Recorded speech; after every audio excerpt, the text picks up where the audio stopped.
వచ్చి ఒకసారి అయితే గమనిద్దాం. దక్షిణాది రాష్ట్రాల తిరుగుబాటు తప్పదు. జనాభా ప్రాతిపదికన లోక్సభ సీట్లు పెంచే కుట్ర. దీంతో ఉత్తరాది రాష్ట్రాలకే భారీగా ప్రయోజనం. దక్షిణాది ఓట్లతో పని లేకుండా గెలవాలని ఎత్తుగడ. జనాభా నియంత్రణ పాటించిన దక్షిణాదికి శిక్ష. ఇప్పటికే పన్నుల వాటాలో తెలంగాణకు అన్యాయం. మేము రూపాయి ఇస్తే 42 పైసలే వెనక్కి వస్తోంది. బీహార్కు 7.60, యూపీకి 3 రూపాయలు ఇస్తున్నారు. మోదీ కుట్రను ఖచ్చితంగా తిప్పికొడతాం. ఇతర భాషలను బలవంతంగా రుద్దితే ఊరుకోం. విలేకరుల సమావేశంలో సీఎం రేవంత్ వ్యాఖ్యలు. ఇక అయితే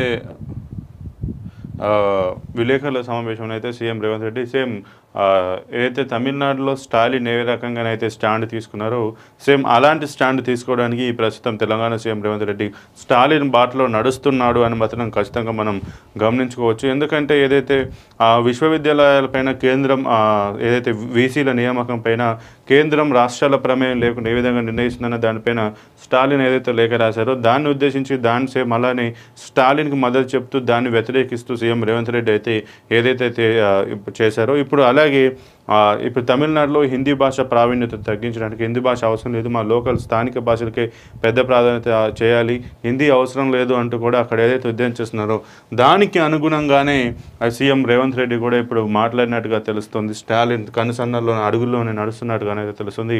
దక్షిణాది రాష్ట్రాల తిరుగుబాటు తప్పదు అంటూ కూడా ఆయన విలేకరుల సమావేశంలో మాట్లాడినట్టుగా తెలుస్తోంది.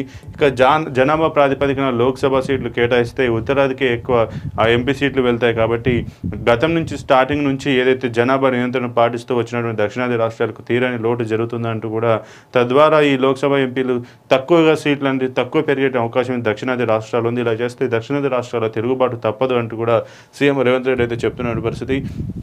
ఇక దక్షిణాది ఓట్లతో పని లేకుండా గెలవాలని కేంద్రం భావిస్తున్నట్టుగా ఎత్తుగడ వేస్తున్నట్టుగా ఈ జనాభా నియంత్రణ పాటించిన దక్షిణాదికి ఈ యొక్క శిక్ష ఎందుకు అంటూ కూడా ఆయన అయితే కేంద్రాన్ని ప్రశ్నించినట్టుగానైతే మీడియా సమావేశంలో తెలుస్తుంది.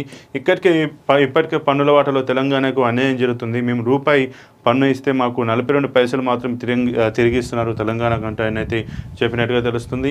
ఇక బీహార్కి అయితే 7 రూపాయల 60 పైసలు ఇస్తున్నారు, అలాగే యూపీకి 3 రూపాయలు ఇస్తున్నారు. మరి తెలంగాణ ఏం చేసింది? ఈ మోదీ కుట్రను ఖచ్చితంగా తిప్పి కొడతామంటూ కూడా ఆయన అయితే మాట్లాడినట్టుగా తెలుస్తుంది. ఇక ఇతర భాషలను బలవంతంగా రుద్దితే మేము ఊరుకోమంటూ కూడా విలేకరుల సమావేశంలో సీఎం రేవంత్ రెడ్డి అయితే వ్యాఖ్యలు చేసినట్టు. మరి ఇది ఏ మేరకు అవుతుందనేది మనం ముందుకెళ్తుందనేది చూడాలి. ఎందుకంటే ఇది ఏదో పబ్లిసిటీ స్టంట్ లాగా అనుకోవచ్చా, లేదా నిజంగానే తెలంగాణకు కేంద్ర ప్రభుత్వాన్ని మోదీని ఎదిరించేంత దమ్ము ధైర్యం ఉందా అని కూడా మనం అయితే భావించుకోవాల్సిన అవసరం. ఎందుకంటే ఇప్పుడు ముఖ్యంగా చూస్తే తెలంగాణలో చూసుకుంటే బీజేపీ అనేది అంచెలంచెలుగా ఎదుగుతూ వస్తుంది. ఇప్పుడు 8 ఎంపీ సీట్లు, 8 ఎమ్మెల్యే సీట్లతో పాటు ఇప్పుడు మొన్న రీసెంట్గా జరిగినటువంటి మొన్న పోలింగ్ జరిగినటువంటి ఏవైతే ఎమ్మెల్యే సీట్లలో కూడా మ్యాక్సిమం బీజేపీకి వస్తాయన్న వినికిడి అయితే వినబడుతున్నట్టుగానే అయితే తెలుస్తుంది. ఇక ఈ నేపథ్యంలో బీజేపీని టార్గెట్గా చేసుకుని సీఎం రేవంత్ రెడ్డి గత కొంతకాలంగానైతే మాట్లాడుతూ వస్తున్నాడు. దీనికి సంబంధించి బీజేపీని ఎదుర్కోవడానికి మేము సిద్ధంగా ఉన్నాం అంటూ కూడా సీఎం రేవంత్ రెడ్డి అయితే మాట్లాడుతున్నట్టుగానైతే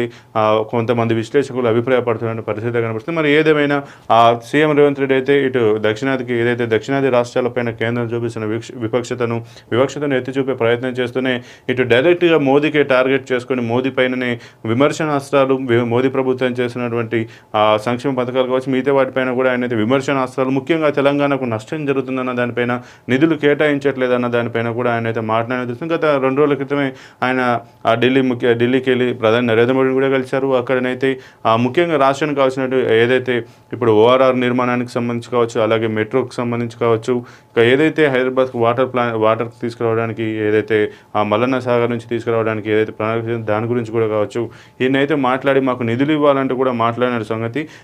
అదైతే ఆ మీటింగ్ ఏదైపోయిందో ఆ మీటింగ్ అయిపోయి వచ్చిన తర్వాత ఆయన విలేకరుల సమావేశంతో మళ్ళీ ఈ రకమైన వ్యాఖ్యలు చేయడం, అసలు మరి ఏ రకమైనటువంటి పరిస్థితి నెలకొని ఉన్నది రాష్ట్రంలో?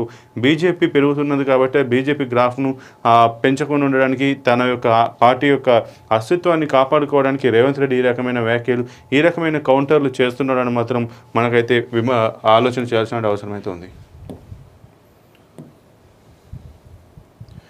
కిషన్ రెడ్డి